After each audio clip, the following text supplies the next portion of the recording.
un extremo había un cambio en el crecimiento, siempre con continuidad de la función, y entonces vimos el criterio de la derivada primera, que vinculaba precisamente al crecimiento y decrecimiento de la función, y el crecimiento y decrecimiento de la función también vimos que lo estudiábamos a partir del signo de la derivada primera. Todo eso era extremos y crecimiento, para mí, digamos, es como un solo bloque de nociones que cuando tenemos un ejercicio las estudiamos simultáneamente. Después empezamos la clase pasada, creo, a trabajar con un poquito con la concavidad, es decir, el tema si la función era cóncava hacia arriba o cóncava hacia abajo, como dice Barraza, la función está contenta o la función está triste. Y relacionamos un poco esa concavidad hacia arriba o esa concavidad hacia abajo con la posición que tenían las rectas tangentes en relación a la curva. Cuando estaban por arriba de la curva, entonces la curva era cóncava hacia abajo, y si estaban por debajo, en un determinado intervalo, entonces la concavidad era hacia arriba. Vimos además que cuando la función era cóncava, por ejemplo, hacia arriba, entonces analizamos qué pasaba con las pendientes de las rectas tangentes a partir de unos dibujitos que teníamos aquí, y vimos que las pendientes de las tangentes iban aumentando, siempre mirando los gráficos de izquierda a derecha, y como las pendientes de las tangentes están informadas a partir de la derivada, llegamos a la conclusión de que la derivada en aquellos intervalos donde la función es cóncava hacia arriba es una función, la derivada es una función creciente. Y al revés, la función derivada es decreciente cuando la concavidad es hacia abajo, y eso está dado porque las rectas tangentes tienen pendientes cada vez más chicas, es decir, que la función derivada, que es la que informa sobre esas pendientes, toma valores cada vez más chicos y por lo tanto decrece. Eso es más o menos lo que habíamos visto hasta ahora. Pero bueno, vamos a un criterio, vamos a qué tienen que ver un poco o qué estudiar de las derivadas a partir de tener la expresión analítica de una función, para poder determinar en qué intervalos la función es cóncava hacia arriba y en qué intervalos es cóncava hacia abajo. Entonces aquí tenemos este criterio para analizar la concavidad de una función. Entonces, si tenemos una función que posee derivada segunda, esto también se dice que es dos veces derivable, son sinónimos, posee derivada segunda, automáticamente significa que posee derivada primera, y automáticamente, si posee derivada primera, que la función es continua. ¿Está bien? Entonces, tenemos una función que posee derivada segunda en todo un intervalo abierto, porque estamos trabajando con derivadas, y entonces para poder asegurar ese h tendiendo a 0, ¿se acuerdan de la definición de derivada? En ese límite de la definición de derivada estamos en un intervalo abierto. Pero después hay un comentario al respecto. Entonces tenemos una función que tiene derivada segunda o es dos veces derivable en todo un intervalo abierto. Si esa derivada segunda, para todos los elementos del intervalo, es decir, en todo el intervalo, en cualquier x del intervalo, en todos los x del intervalo, esa derivada segunda tiene signo positivo, entonces la función es cóncava hacia arriba en ese intervalo. En cambio, si evaluamos esa derivada segunda en todos los elementos del intervalo y resulta que tiene signo negativo, entonces la función es cóncava hacia abajo en ese intervalo. ¿Vamos bien? Ahora, yo les decía que en ese criterio, en eso que está enunciado allí, el intervalo que se considera es abierto por el tema de las derivadas. Pero en realidad, esta observación que tenemos aquí, que tenemos dos observaciones, dice que ese criterio se puede extender a cualquier tipo de intervalo. Puede ser un intervalo cerrado, abierto de un lado, cerrado del otro. ¿Qué es lo único que se necesita? Bueno, se necesita que la función sea continua por la derecha o por la izquierda, según corresponda, en ese extremo del intervalo que estamos considerando. ¿Se entiende? Si es cerrado en A y abierto en B, entonces lo que necesito es que en A esa función sea continua por derecha, se los estoy haciendo a ustedes. Y si en cambio el intervalo en A es abierto y en B es cerrado, entonces se puede aplicar el criterio, pero necesitamos que la función sea continua a la izquierda de B. Muy bien. Ahora, ¿qué pasa? Porque ese criterio hablaba de derivada segunda positiva, derivada segunda negativa. ¿Qué pasa si en todo el intervalo que estamos considerando, en todo el intervalo, la derivada vale 0?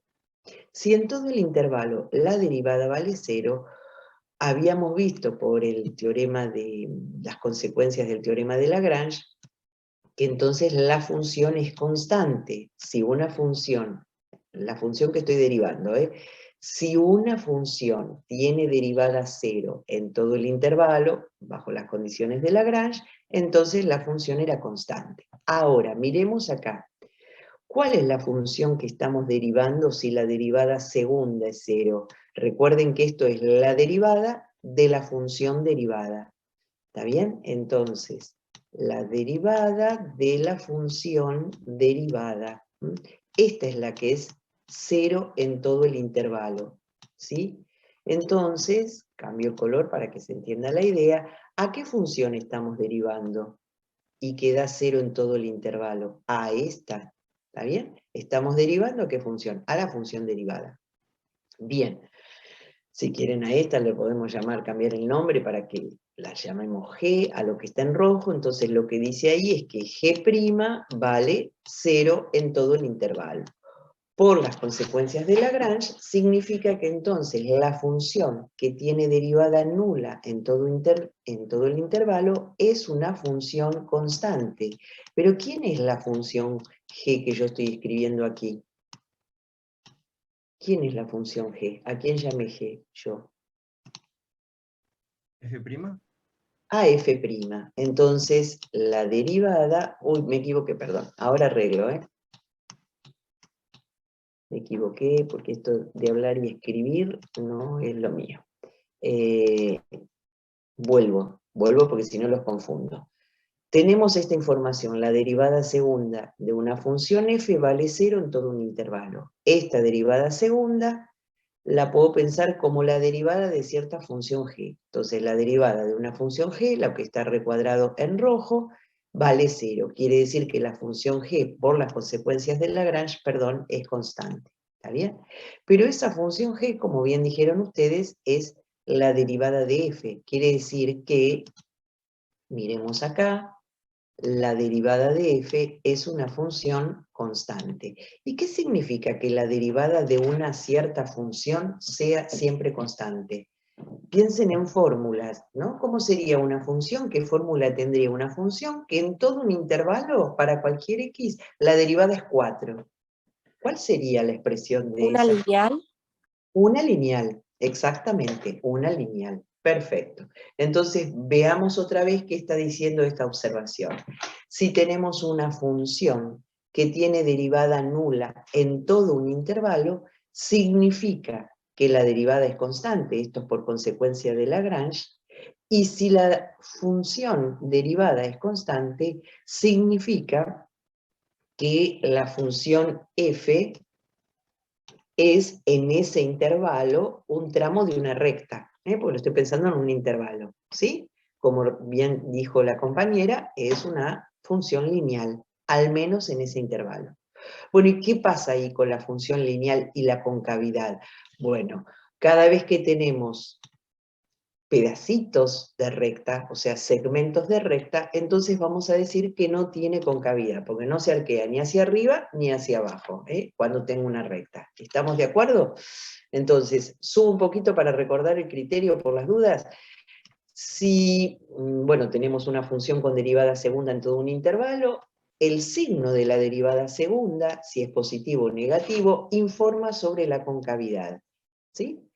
Si el signo de la derivada segunda es positiva, la función es cóncava hacia arriba, si el signo es negativo, es cóncava hacia abajo. ¿Qué pasa si no tiene signo? Porque es cero, la derivada segunda en todo un intervalo. Significa que la función es, en ese intervalo, un pedacito de una recta. Y en ese caso vamos a decir que no tiene concavidad. ¿Está claro? Bueno, muy bien. Aquí tenemos una situación interesante porque cuando uno empieza a estudiar la concavidad se nos empiezan a mezclar las cosas. Se nos empieza a mezclar el crecimiento con la concavidad, pero son dos ideas distintas. Entonces, este gráfico apunta un poco a eso. Fíjense que acá tenemos dos funciones, la f y la g, que son las que están en negro. Ambas funciones, en cuanto al crecimiento, ¿cómo son?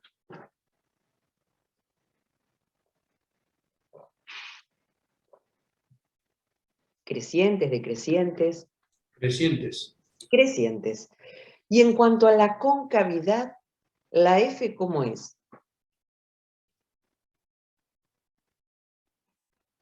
Cóncava hacia arriba. Y la G, muy bien, Cóncava hacia abajo. cóncava hacia abajo. Entonces, las dos crecen, sin embargo, la concavidad es distinta. El crecimiento y la concavidad son distintas. Lo mismo puede ocurrir si fueran ambas decrecientes. Entonces podríamos hacer una función decreciente cóncava hacia abajo y una función, vamos a ponerle unos ejes, bueno, casi no me quedó funciones, una función decreciente cóncava hacia abajo y una función decreciente cóncava hacia arriba.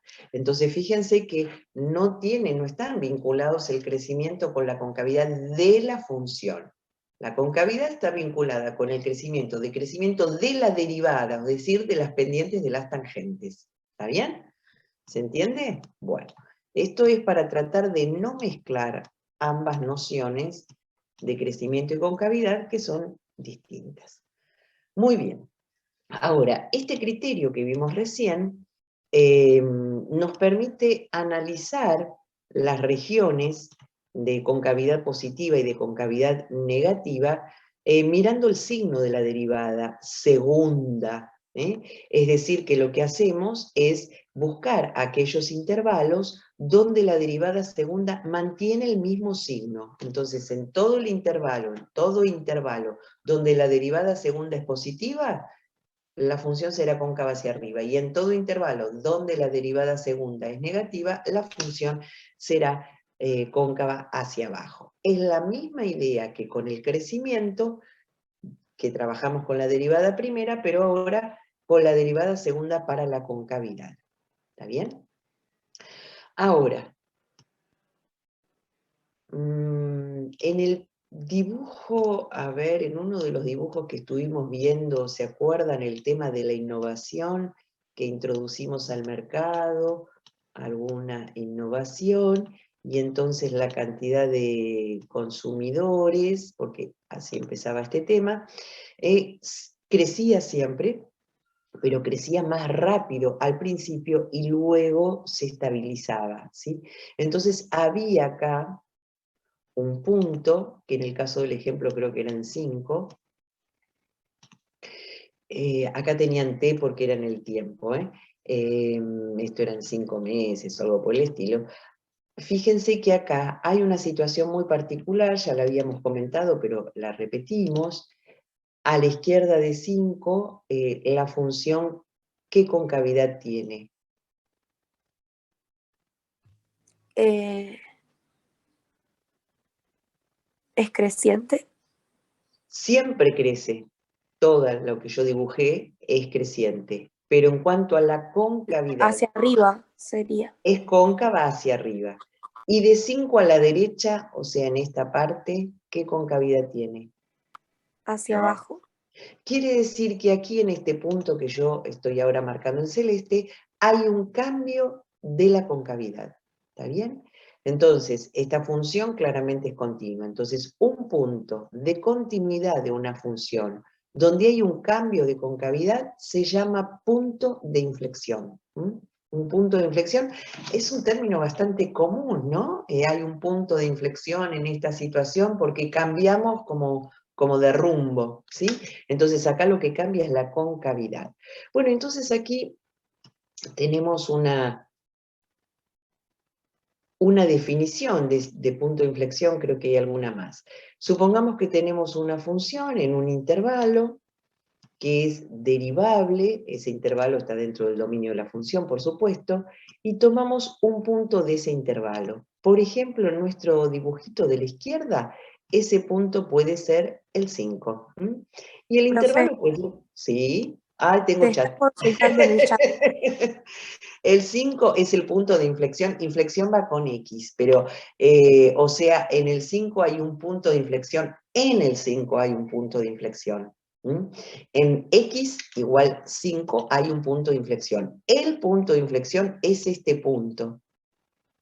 Y un punto tiene dos coordenadas, la X, que es 5, y su imagen, que como no me acuerdo la fórmula de la función, no importa, pero acá estará F en 5. El punto de inflexión, vamos a escribir así porque aparece muchas veces esto para escribir menos, el punto de inflexión es el punto, es un par ordenado en el dibujo que yo les hice, 5 y su imagen. ¿Está bien? Ese es el punto de inflexión.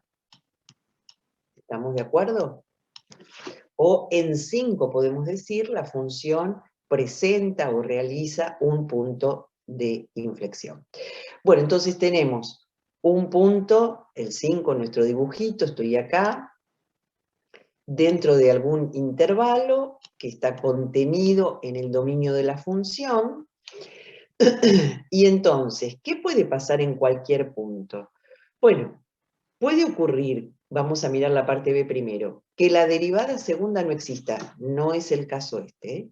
Puede ocurrir que la derivada segunda no exista. O puede ocurrir que la función tenga derivada segunda en ese punto y que la derivada segunda valga 0. ¿Está bien? No hay otra posibilidad. Entonces, para que sea punto de inflexión. Entonces, si ocurre esto, este punto, donde pasa alguna de las dos alternativas, fíjense que la derivada de la derivada valga 0 y que la derivada de la derivada no exista. Si volvemos a lo mismo, escritura de antes, vamos a llamar G a la función f'. ¿Está bien? Entonces, ¿qué puedo escribir acá en términos de G? ¿Cómo escribo esto? Cualquiera de las dos, ¿no? Pero empecemos por esta. La derivada de f la llamé G. Entonces, ¿esto qué es? G'. ¿Sí? Claro, sí, sí. G' no existe, ¿no? No existe. Bien. ¿Y la parte A qué escribiríamos en términos de G?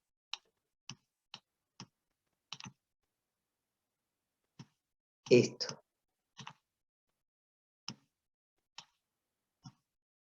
A ver, ¿cómo escribo esto? F' y G. Sería G' de X0 igual 0. Bueno, entonces miren acá lo que quedó escrito en rojo, esto que estoy escribiendo yo, y esta otra, estas dos condiciones, digamos. G' en X0 igual a 0, G' en X0, digamos, no existe. Bueno, entonces miren esto rojo. Si ustedes tienen una función G, donde la derivada vale 0, o donde la derivada no existe, ¿qué es ese punto X0 de la función G?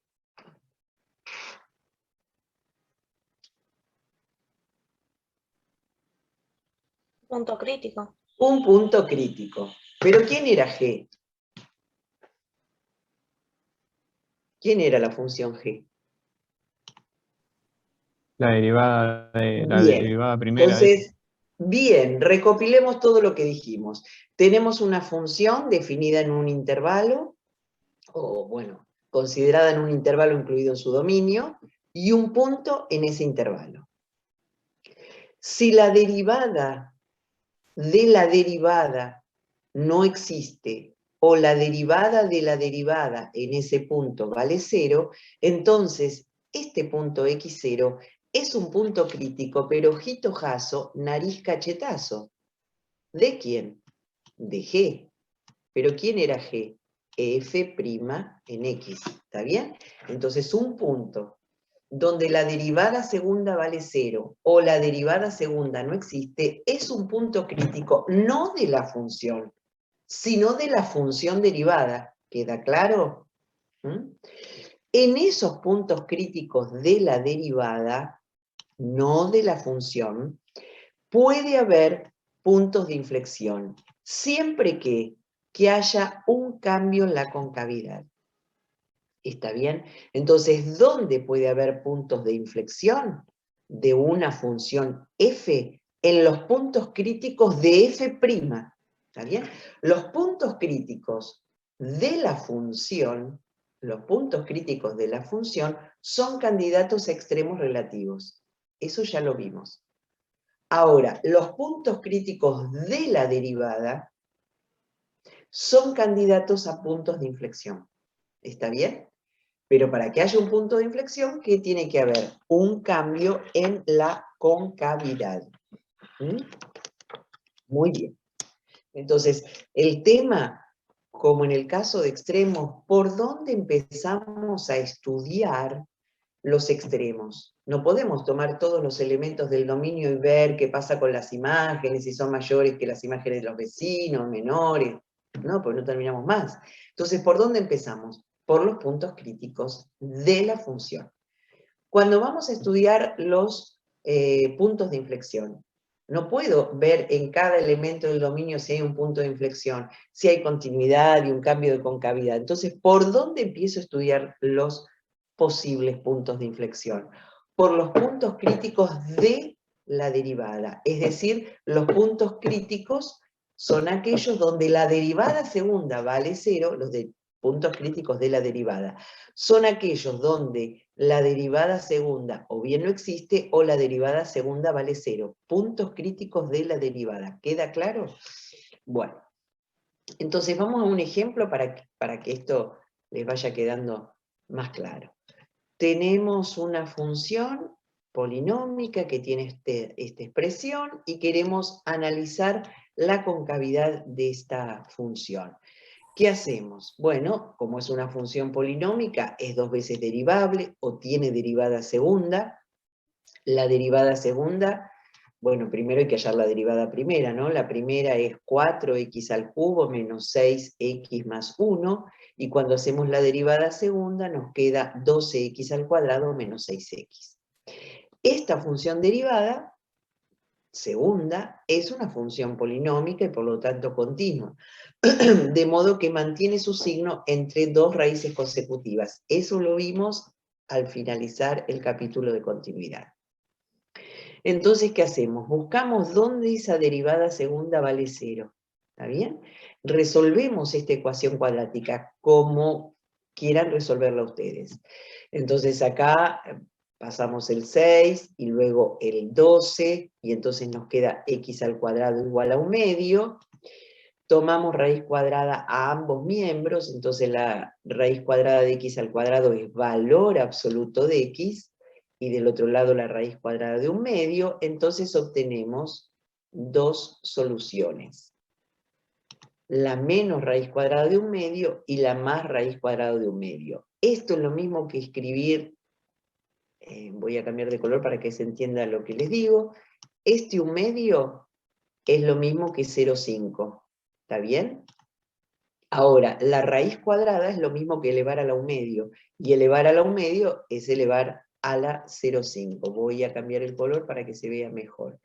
Esta parte de raíz cuadrada es elevar a la 1 medio, que es lo mismo que elevar a la 0,5. ¿Por qué está escrito así tan complicado? Porque es más fácil escribirlo así cuando uno trabaja en Word que trabajar con el editor de ecuaciones, pero no se tienen que marear con esto, ¿eh? Muy bien. Entonces, si en estos valores, si en este valor de x y en este otro valor de x, la menos raíz cuadrada de 1 medio y la raíz cuadrada de 1 medio, la derivada segunda vale 0, entonces la derivada segunda conserva sus signos en estos intervalos.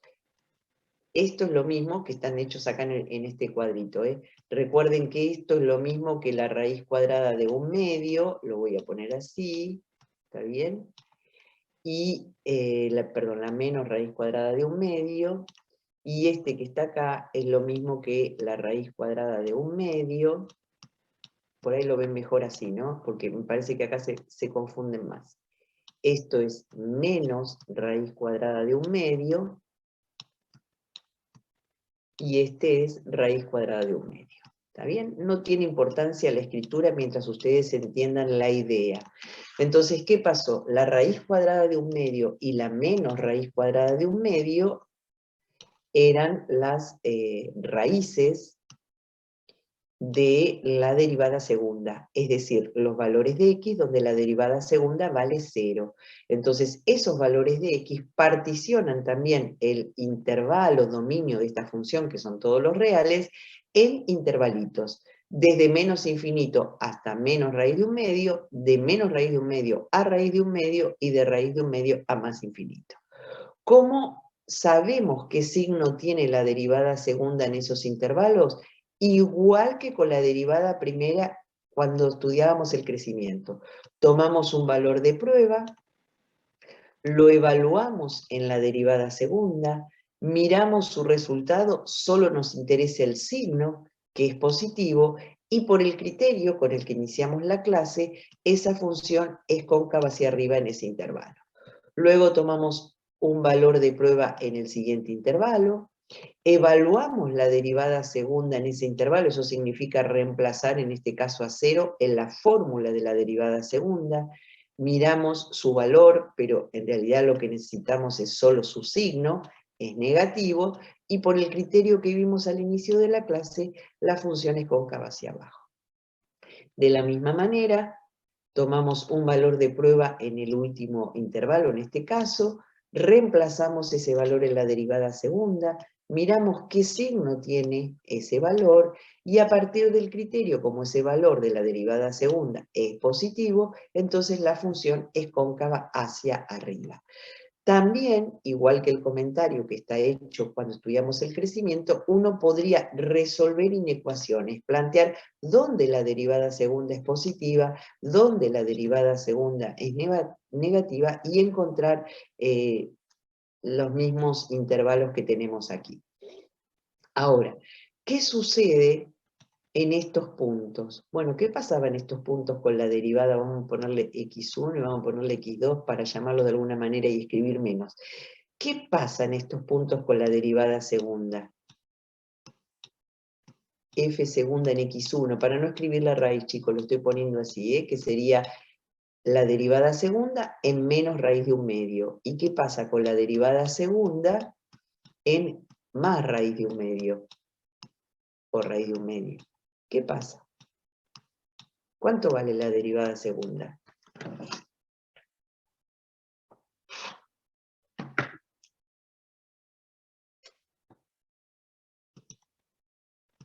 ¿Se ha cortado internet, quizás? Sería menos 1 sobre 2 raíz de 1/2. ¿Puede ser? O A ver, subo un poquito el apunte para que les quede cuál era la derivada segunda.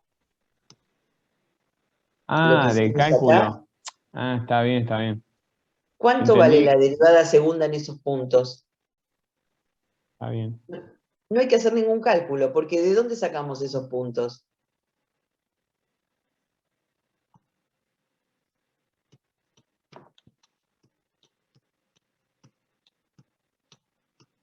¿De dónde obtuvimos esos valores?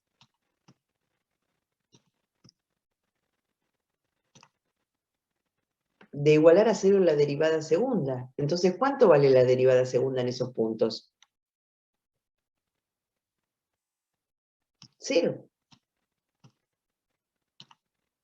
¿No los encontramos así? ¿Cuáles son los x? De modo que la derivada segunda que tiene esta expresión vale 0. Bueno, resolviendo encontramos estas soluciones. Así que la derivada segunda en esos puntos vale 0. ¿Está bien? Ahora, miremos la tablita. el x1, el menos raíz de un medio, está ubicado aquí, digamos, ¿no? Es el que permitió encontrar estos dos intervalos. El otro valor está aquí. ¿Ven las flechas que estoy haciendo en azul? Bueno. Entonces, si quieren, lo miramos acá.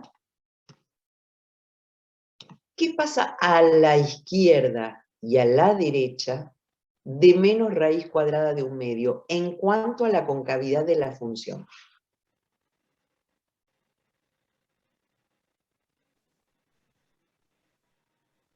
¿Puede ser que haya un cambio de concavidad?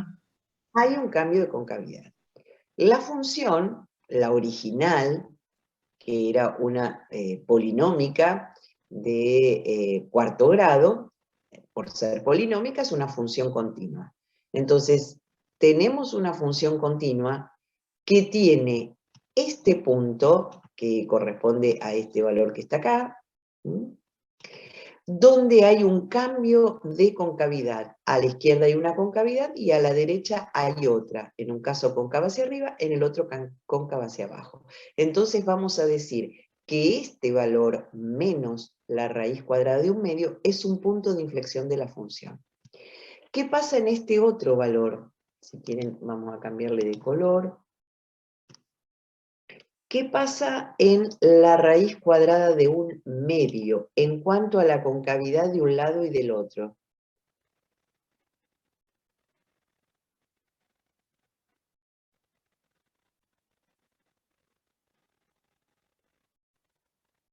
En un caso es cóncava hacia abajo y en el otro lado es cóncava hacia arriba. Entonces también aquí, en este punto, en la raíz cuadrada de un medio, que es el valor que hizo particionar el dominio en estos dos intervalos, encontramos que es un punto de continuidad de la función, porque la función original es una función polinómica, donde hay un cambio en la concavidad. Entonces vamos a decir que en x igual raíz cuadrada de un medio hay un punto de inflexión de la función original, de la función f. ¿Está bien? Bueno, entonces eso nos habilita, por ahora dejamos picando esto.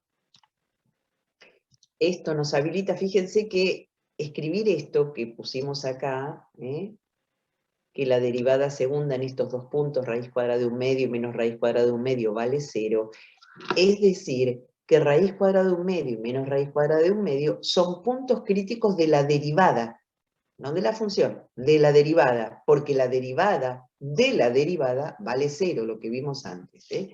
Pero bueno, vamos a la definición, como sigue acá, de punto crítico.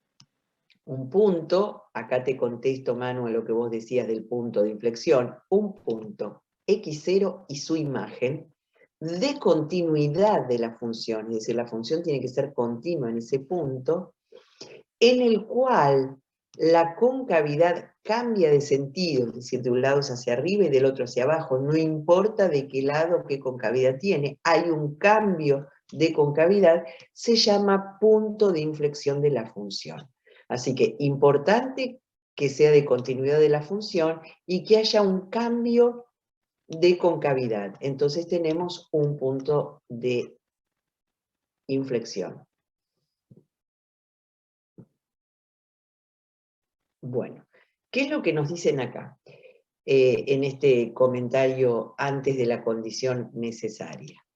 Si nosotros tenemos una función que podemos derivarla dos veces, todo lo que era extremo y crecimiento necesitaba derivabilidad una vez porque se estudia con la derivada primera, pero cuando estamos en la concavidad y en los puntos de inflexión, entonces necesitamos derivada segunda y entonces requerimos que la función tenga derivada segunda o sea dos veces derivable.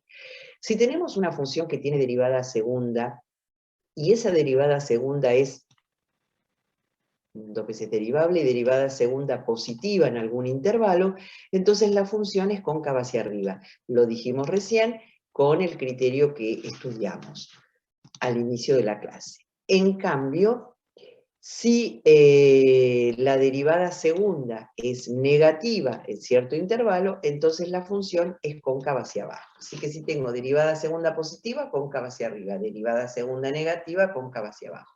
En un punto donde haya un cambio en la concavidad, es lógico pensar que si tiene derivada segunda, entonces que en ese punto la derivada valga 0. Entonces vamos a subrayar acá, donde hay un cambio de concavidad porque hay un punto de inflexión, es razonable pensar que si hay derivada segunda, la derivada segunda valga 0. ¿Está bien? Entonces ahí tenemos la condición que sigue, que, bueno, es un teorema que dice que si tenemos una función definida en un cierto intervalo, hay que agregar acá que la función es continua, falta eso, que presenta en este punto un punto de inflexión, o sea, sabemos que tenemos una función continua, sabemos que hay un punto de inflexión. ¿Qué podemos concluir? Por supuesto, ese punto está en el intervalo, si no, no tiene gracia. Bueno, ¿qué tiene que ocurrir? Que la derivada segunda, si existe, debe valer 0. O bien, la derivada segunda no existe. ¿Está bien? Que es lo que habíamos dicho antes. Es decir, si hay un punto de inflexión en una función que es continua, entonces ese punto es un punto crítico de la derivada. En particular, si la función es 2 veces derivable, es decir, que en ese punto tiene derivada segunda, la derivada segunda vale 0. Eso sería un equivalente al teorema de Fermat, pero vinculado a los puntos de inflexión. El teorema de Fermat decía que si teníamos una función que tenía derivada, por lo tanto era continua, en todos los puntos, y en un punto alcanzaba un extremo relativo, entonces la derivada allí tenía que valer 0. Bueno, ahora pasamos a la misma situación, pero con la derivada segunda. Si tenemos una función continua que tiene un punto de inflexión, y tiene derivada segunda en ese punto, entonces tiene que valer 0. Ahora, la derivada segunda puede no existir en ese punto de inflexión, porque lo que necesitamos es que sea un punto crítico de la función derivada. Bueno, miremos acá este dibujito de esta función en azul. Tenemos una función que en este punto P es una función continua y hay un cambio de concavidad, cóncava hacia abajo y luego cóncava hacia arriba. ¿Qué pasa con las rectas tangentes? Voy a poner en rojo.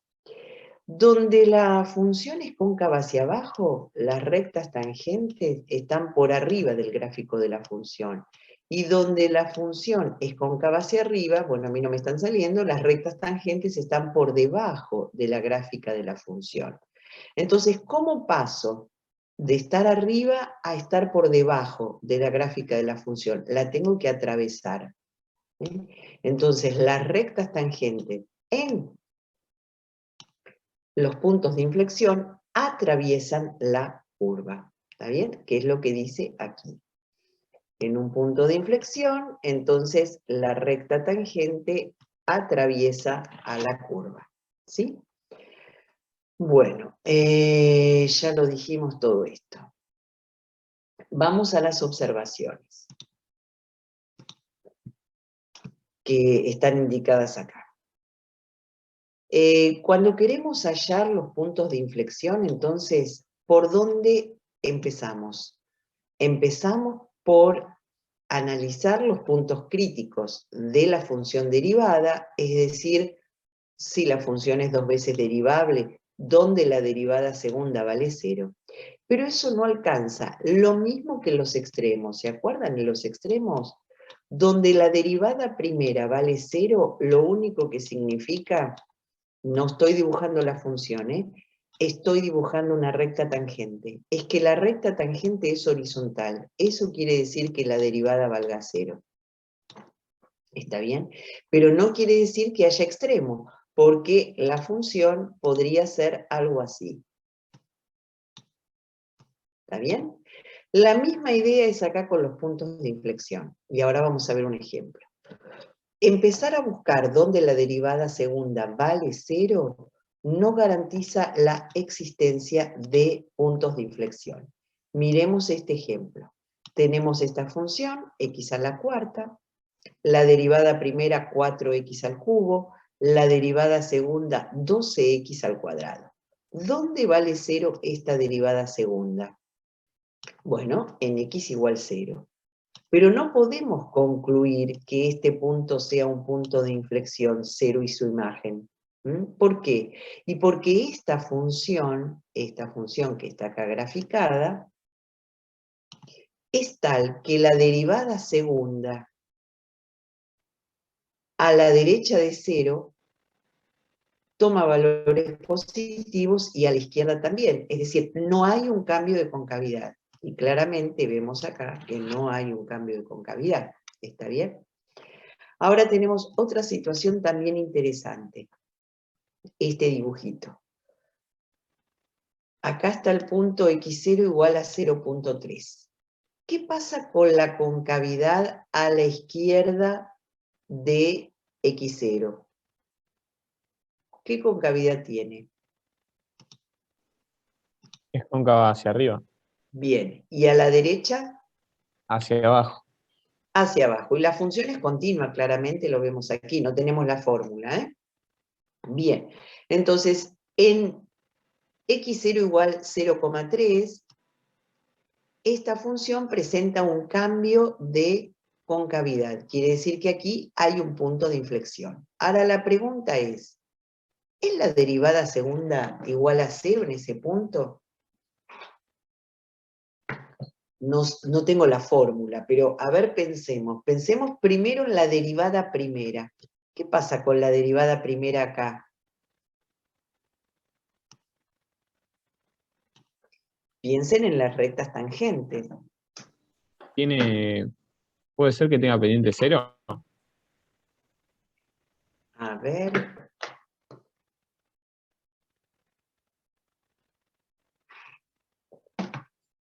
Si nosotros enderezamos un poquito estas ramas, ¿a qué función se parece? Trasladada, digamos, pero... A la de valor absoluto. A valor absoluto. Y entonces, ¿qué pasa acá? ¿Hay derivada? No hay derivada. No hay No, porque no derivada. es continua ¿Cómo no es continua? en ese punto. Yo la veo continua. ¿Qué pasa? No hay imagen, no hay límite, son distintos, el límite es infinito. Sí, es continua. Igual que valor absoluto. Precisamente valor absoluto es el ejemplo clásico de una función que en el 0, estoy hablando de valor absoluto, es continua pero no tiene derivada. Bien, entonces esta función es continua. Acá no hay un hueco, no hay un salto, no hay una asíntota, nada. Eso les tiene que quedar claro. Y si no me preguntan, porque es fundamental que les quede claro eso. Esta función azul es continua. Sin embargo, no es derivable en este punto. ¿Sí? ¿Por qué? Y porque las rectas tangentes de este lado y de este lado forman un ángulo interesante, digamos. Pasan abruptamente de ser rectas tangentes con pendiente negativa a ser rectas tangentes con pendiente positiva. No lo van haciendo despacito, como si esto fuera una parábola, digamos. ¿Está bien? Entonces, no hay derivada. Entonces la pregunta es, tengo una función, la azul, es continua en ese punto, no tiene derivada, como le pasa a valor absoluto en el 0. Y la pregunta es, si no hay derivada en ese punto, ¿puede haber derivada segunda? Si no hay derivada en ese punto, ¿puede haber derivada segunda? No, pero No, porque para encontrar la derivada segunda, necesito tener la derivada primera. Si no hay derivada primera, no hay derivada segunda. Entonces, esta función no tiene derivada segunda en este punto, porque no tiene derivada primera. ¿Está bien? Y entonces, vimos que en este punto hay concavidad hacia arriba a la izquierda y concavidad hacia abajo a la derecha en una función continua, entonces en este punto hay un punto de inflexión. Yo lo estoy marcando grande para que lo vean, ¿no? Pero el puntito es este. Hay un punto de inflexión. Sin embargo, la derivada segunda no vale 0. ni siquiera existe. ¿Está bien? Entonces, ojo, esta situación con la derivada segunda y el cero es lo mismo que para los extremos con la derivada primera. ¿Está bien? Cuando trabajamos con extremos y derivada primera, si había extremo en una función derivable, la derivada valía 0, Fermat. Pero puede ser que la derivada valga 0 y no haya extremo. Por ejemplo, x al cubo en el 0. Puede ser que haya extremo y la derivada no valga 0. Por ejemplo, ni siquiera exista. Valor absoluto en el 0. ¿Sí? Eso ya lo analizamos un poquitito. Vuelvan a pensar esas situaciones. Fermat, el ejemplo de f de x igual a x al cubo en el 0, y el ejemplo de valor absoluto en el 0. Mediten qué pasa con la derivada, si hay o no extremo. Vuelvan a pensar. Ahora tenemos una situación equivalente con derivada segunda y puntos de inflexión. Si la función es 2 veces derivable y tiene un punto de inflexión, entonces la derivada segunda vale 0. En ese punto. Ahora, la derivada segunda puede valer 0 y no haber un punto de inflexión. El ejemplo que tenemos acá. ¿Qué más? Puede haber puntos de inflexión, punto en este caso de inflexión, en una función continua donde no hay derivada segunda. Son las mismas situaciones que con los extremos y la derivada primera. Aquí es con los puntos de inflexión y la derivada segunda. ¿Está bien? Muy bien. Vuelvan a meditar todo eso. Bueno, hay una relación, digamos, entre la concavidad y la clasificación de los extremos relativos. Si nosotros tenemos una función, pensemos, a ver, que en un punto, no importa, yo le pongo números porque yo sé que a ustedes les gustan más los números que quisiera. Supongamos que acá está el 1. Y no hice la curva, pero en este punto hay un máximo de la función. ¿Qué tendría que ocurrir aquí, coherente con que haya un máximo relativo de la función, con la concavidad de la función? ¿Podría ser que en este punto la función fuera cóncava hacia arriba? No, porque si no dejaría de ser un máximo. Bien, ¿qué concavidad sería coherente con que haya un máximo acá? Hacia abajo. Hacia abajo, muy bien, es decir, la función tendría que estar haciendo algo así. ¿Está bien? Porque si no, no habría máximo. Bueno, pero si hay concavidad hacia abajo, ¿qué signo tiene que tener la derivada segunda? Negativo. Negativo. Negativo. ¿Está bien? Análogamente, si tuviéramos un punto, vamos a ponerle el 2, donde esta función alcanza un mínimo relativo, ¿qué sería coherente en cuanto a la concavidad? ¿Qué tipo de concavidad tendría que haber en un intervalito que contiene ese punto? ¿Tendría que ser así o tendría que ser así? Cóncava hacia arriba. Cóncava hacia arriba. ¿Está bien? Algo así. Si no, no habría mínimo relativo. Bueno, pero si es cóncava hacia arriba, ¿qué signo tiene que tener la derivada segunda?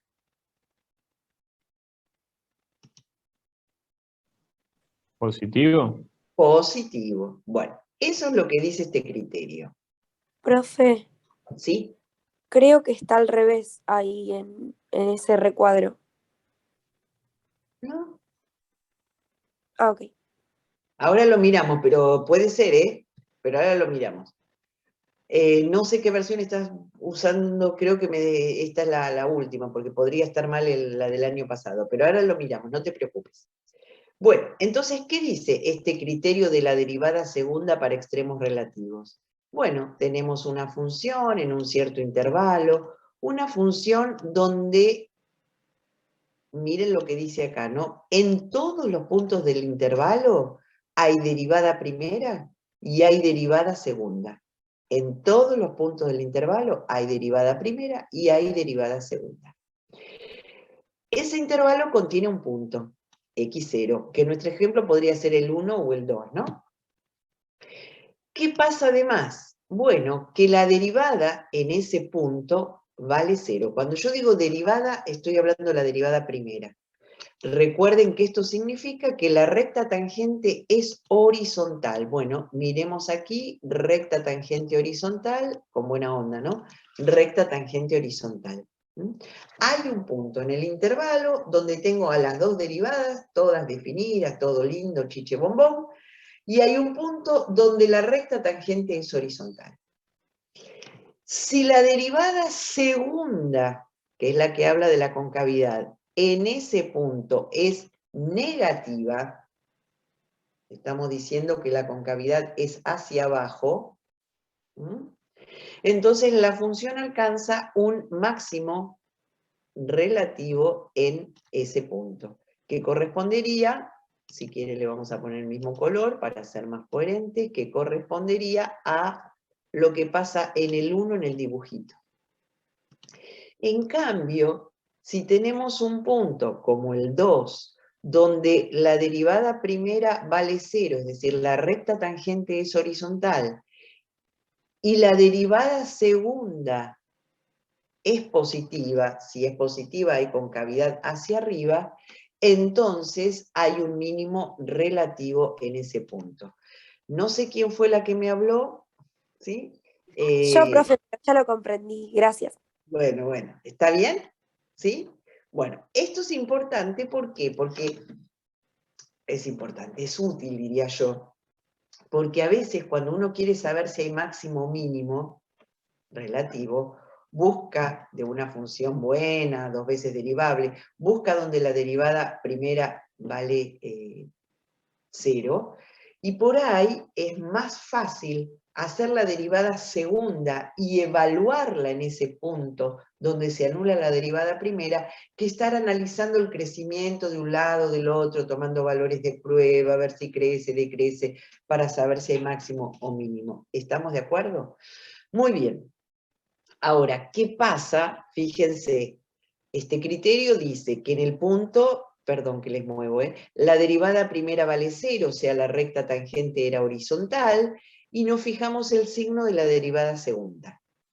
Signo negativo o signo positivo. Ahora, si la derivada segunda vale 0, bueno, no es ni positiva ni negativa. Entonces, ¿qué pasa? Bueno, tengo que buscar otro camino. ¿Está bien? No puedo aplicar este criterio, porque este criterio habla de derivada segunda positiva o de derivada segunda negativa. Bueno, veamos un ejemplo de todo esto que estuvimos viendo. A ver, tenemos esta función con esta fórmula, x a la cuarta menos 4x. Bueno, la derivada primera y la derivada segunda existen siempre, ¿por qué? Porque esta función es polinómica y las derivadas, primera y segunda, van a ser también funciones polinómicas, entonces son funciones continuas, así que existen siempre. ¿Está bien? ¿Qué hacemos aquí? Bueno, trabajamos para aplicar el criterio anterior, ¿no? Buscamos los puntos donde la derivada vale 0, o sea, los puntos donde la recta tangente es horizontal, recuerden que es eso. Bueno, entonces hacemos la derivada primera, 4x al cubo menos 4x, nos fijamos dónde vale 0, es decir, resolvemos esta ecuación, y aquí la resuelven como puedan, digamos. Bueno, esta es de tercer grado, más o menos, buscamos una raíz y dividimos, y lo que nos queda es esto que está acá. Bueno, el único punto crítico de esa función es el 1. En el 1 la derivada vale 0. O sea, ¿qué estamos diciendo hasta esa situación? En el 1, no sé dónde está la función, no me importa, esto es un esquema para entender lo que estamos haciendo. En el 1, supongamos que ese es el punto de la curva, en el 1 la recta tangente es horizontal. Entonces ahora la pregunta es, ¿ahí hay concavidad positiva? ¿Hay concavidad negativa? Y eso nos va a permitir decidir si hay máximo o mínimo relativo. ¿Está bien? Entonces, para analizar la concavidad, ¿qué hacemos? Vamos a la derivada segunda. Entonces, hacemos la derivada segunda. 12x al cuadrado. La evaluamos en este punto, en el 1. Cuando la evaluamos en el 1, da 12, que es mayor que 0. ¿Está bien? Y, bueno, ¿qué concluimos entonces? Si en el 1 la derivada segunda es positiva, que la concavidad, le voy a cambiar el color para que... no le cambié nada. Ahí está. ¿Esto qué indica? Bueno, que en este punto, donde hay recta tangente horizontal, la concavidad es hacia arriba. Bueno, más o menos. Y entonces, ¿qué tenemos ahí? Bueno, tenemos un mínimo relativo. Bueno, la imagen de 1 no estaba tan arriba, era -3, no importa. Este es un esquema para entender lo que estamos haciendo. ¿Está bien? Entonces, aquí aplicamos ese criterio. Buscamos de una función 2 veces derivable, donde la derivada primera valía 0, para que haya recta tangente horizontal, y luego el signo de la derivada segunda. ¿Está bien? Bueno, aquí está hecho con el criterio, digamos, bueno, hay distintas cosas acá, donde tiene signo positivo, positivo, negativo, qué sé yo, bueno. Bueno, además por ser,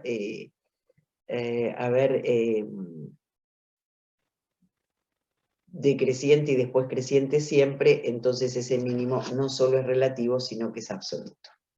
Bueno, entonces aquí estamos en condiciones de aplicar todo lo que estudiamos al estudio de una función. Cuando uno dice el estudio de una función es, parto de la fórmula de la función y analizo todo lo que sé. ¿Y qué es todo lo que sé? El dominio, las asíntotas, la paridad, la continuidad, los extremos, el crecimiento, los puntos de inflexión, la concavidad. Y con toda esa información voy a poder hacer un gráfico, más o menos, de cómo es esa función. Después corroboro poniendo la fórmula en GeoGebra a ver si encontré más o menos bien, pero no hago al revés el gráfico con GeoGebra y de ahí me fijo dónde crece o dónde decrece, porque la idea es aplicar todo esto que estuvimos estudiando, ¿sí? Bueno, vamos a hacer al menos uno de estos estudios completos. Acá hay más de uno, así que todavía son y 32, así que tenemos tiempo. Haremos uno y los otros los miran ustedes para encontrarnos entonces después con integrales el lunes próximo. Bueno, ¿arrancamos? ¿O hay alguna pregunta para hacer? Tenemos esta función con esta fórmula, x al cubo, sobre 3 menos x al cuadrado. Lo primero que miramos es el dominio, porque todo lo que busque, extremos, puntos de inflexión, lo que fuera, tienen que estar en el dominio de la función. Entonces fácilmente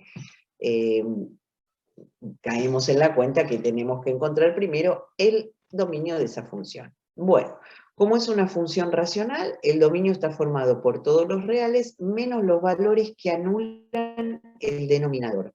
Entonces me fijo para qué valores, 3 menos x al cuadrado vale 0, y eso ocurre en menos raíz cuadrada de 3 y raíz cuadrada de 3. Muy bien. Luego analizamos la paridad. ¿Por qué analizamos la paridad? Porque si sabemos que la función es par, solo voy a estudiar qué pasa del lado de los positivos y de sus opuestos pasa lo mismo. O si sé que la función es impar, también analizo qué pasa, digo yo para los positivos porque siempre es más fácil, y sé que para sus opuestos, los negativos, pasa lo opuesto. ¿Está bien? Entonces, ¿cómo analizamos? Bueno, aquí en realidad ya está cantado que es una función impar, pero la idea es analizar qué pasa con f de x, que es esta expresión que está aquí informada, y f de menos x. Si son iguales, la función es par; si son opuestos, la función es impar; si no son ni iguales ni opuestos, la función no es ni par ni impar. ¿Está bien? Y recordamos que el dominio de esta función tenía que ser un dominio simétrico respecto del 0 para analizar la paridad o imparidad. Y esto ocurre porque el dominio, si acá está el eje X y acá está el 0, el dominio excluye a la raíz cuadrada de 3 y a su opuesto, ¿sí? Entonces lo que nos queda es simétrico. Muy bien. Entonces, ¿qué hacemos? Bueno, f de x es dato, y lo que hacemos nosotros es encontrar f de menos x, que consiste en reemplazar en la fórmula de la función a la x por menos x. Entonces hacemos menos x al cubo sobre 3 menos, este menos es este, menos x al cuadrado. Usen bien los paréntesis. Entonces acá, menos x al cuadrado es menos x por menos x, eso da x al cuadrado, pero con el menos de adelante nos queda menos x al cuadrado. Esta expresión podemos escribirla con este signo menos delante de toda la expresión racional, y entonces, precisamente, nos queda el opuesto de f de x. Así que f de menos x es el opuesto de f de x. ¿Está bien? Entonces, esa función es impar. Luego estudiamos las asíntotas. No importa el orden, pero más o menos así es como estudiamos en el curso de alguna manera. Estudiamos los 3 tipos de asíntotas, ¿eh? Asíntota vertical, asíntota horizontal y asíntota oblicua. Bueno, ¿por dónde buscamos la vertical? Recordamos que se tiene que cumplir la definición, es decir, hay una asíntota vertical en algún valor de x, cuando acercándose por izquierda o por derecha a ese valor, las imágenes se hacen arbitrariamente grandes o arbitrariamente chicas. Es decir, el límite al acercarnos a ese valor tiene que ser un infinito. Entonces, ¿cuándo se produce eso? Bueno, eso se produce cuando, si recordamos el Fernet, cuando la cantidad de invitados tiende a 0, ¿sí? Y entonces cuando la cantidad de invitados tiende a 0 en esta función, y cuando el denominador se aproxima a 0, es decir, la raíz cuadrada de 3 y menos raíz cuadrada de 3. Bueno, aquí está analizado el límite para la raíz cuadrada, perdón, acercándonos a la raíz cuadrada de 3 por derecha y también por izquierda. Para determinar que hay asíntota, solamente con analizar qué ocurre en cualquiera de los dos y ver que el límite da un infinito, ya está. ¿Por qué trabajan de los dos lados de la raíz cuadrada de 3? Porque eso nos va a ayudar en el gráfico de la función, nada más. Entonces, ¿qué pasa si nos acercamos a raíz cuadrada de 3 por la derecha? Bueno, el de arriba tiende a raíz cuadrada de 3 al cubo, que es lo mismo que está acá, y el de abajo tiende a 0. ¿A 0 cómo? A 0 con valores negativos, entonces este límite va a menos infinito. Si nos acercamos a la raíz cuadrada de 3 por la izquierda, el de arriba tiende a raíz cuadrada de 3 al cubo, y eso se puede expresar así, o lo buscan en la calculadora, y el de abajo, si nos acercamos a la raíz cuadrada de 3, pero con valores más chicos, esto va a ser más chico que 3, y por lo tanto se acerca a 0 por la derecha. Y entonces el límite da más infinito. Entonces hay una asíntota vertical de ecuación x igual raíz cuadrada de 3. En forma similar, bueno, analizamos qué pasa cuando nos acercamos a menos raíz cuadrada de 3. Directamente planteado así, o por izquierda o por derecha para ver el comportamiento. Pero como sabemos que la función es impar, eso nos va a ayudar un poco. ¿Qué pasa para la asíntota horizontal? Bueno, aquí había que ver qué ocurría en la medida que x tomaba valores cada vez más grandes o cada vez más chicos. Cuando x toma valores cada vez más grandes, x tiende a más infinito, entonces aquí tenemos una indeterminación del tipo infinito sobre infinito. ¿Cómo la podemos salvar? Con lo que hacíamos al inicio de la cursada, que es lo que está hecho acá.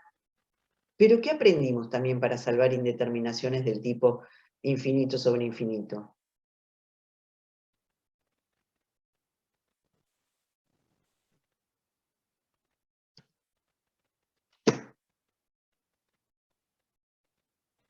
¿Qué aprendimos? La regla del L'Hopital. Entonces también lo podemos hacer con la regla del L'Hopital. Si lo hacemos así, sacando factor común x al cubo para poder simplificar, bueno, eso va a menos infinito. ¿Está bien? Simplificamos acá, este va a